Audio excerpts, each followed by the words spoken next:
അസ്സലാമു അലൈക്കും വറഹ്മത്തുള്ളാഹി വബറകാതുഹു. സഹോദരൻ ചോദിക്കുകയാണ്, ഒരു ഡോക്ടറെ ചികിത്സക്കായി നാം സന്ദർശിച്ചു കഴിഞ്ഞാൽ അദ്ദേഹത്തെ തന്നെ വീണ്ടും വീണ്ടും അദ്ദേഹത്തിൻ്റെ അടുക്കൽ തന്നെ പോവുക എന്നതിൽ ശിർക്ക് കടന്നു വരുന്നുണ്ടോ എന്നാണ്. ഇല്ല, അത് ശിർക്കുമായി യാതൊരു ബന്ധവുമില്ല. ഡോക്ടറുടെ കയ്യിൽ ശിഫയുണ്ട് എന്ന് മനസ്സിലാക്കിയിട്ട് ഒരു ഡോക്ടറെ തന്നെ എപ്പോഴും കാണാൻ പോവുക, അത് ചിലപ്പോൾ ശുഭത്തിലുള്ളൊരു ഭാഗമാണ്, ശിർക്കിലേക്ക് ചെന്ന് ചേർക്കാൻ സാധ്യതയുള്ള ഒരു തെറ്റാണ്. അങ്ങനെയുള്ളൊരു വിശ്വാസം നമ്മളിൽ ഉണ്ടാവാൻ പാടുള്ളതല്ല. ഷിഫ അള്ളാഹു സുബ്ഹാനഹു വ തആലയുടെ കയ്യിലാണ്.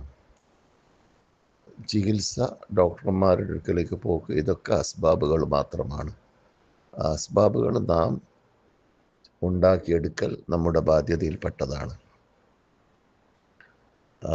എന്നല്ലാതെ ഒരു ഡോക്ടറെ തന്നെ പല പ്രാവശ്യം സമീപിക്കലോ ചികിത്സ ചെയ്യലോ അദ്ദേഹത്തിൻ്റെ അടുക്കൽ നിന്നിട്ട് ചികിത്സ കാരണത്താൽ ശിഫ കിട്ടട്ടെ കിട്ടാതിരിക്കട്ടെ, രോഗം മാറട്ടെ മാറാതിരിക്കട്ടെ, അയാളെ തന്നെ വീണ്ടും കണ്ടുകൊണ്ടേയിരിക്കുക, അതൊന്നും യാതൊരു ബന്ധവുമില്ല ശിർക്കുമായിട്ട്.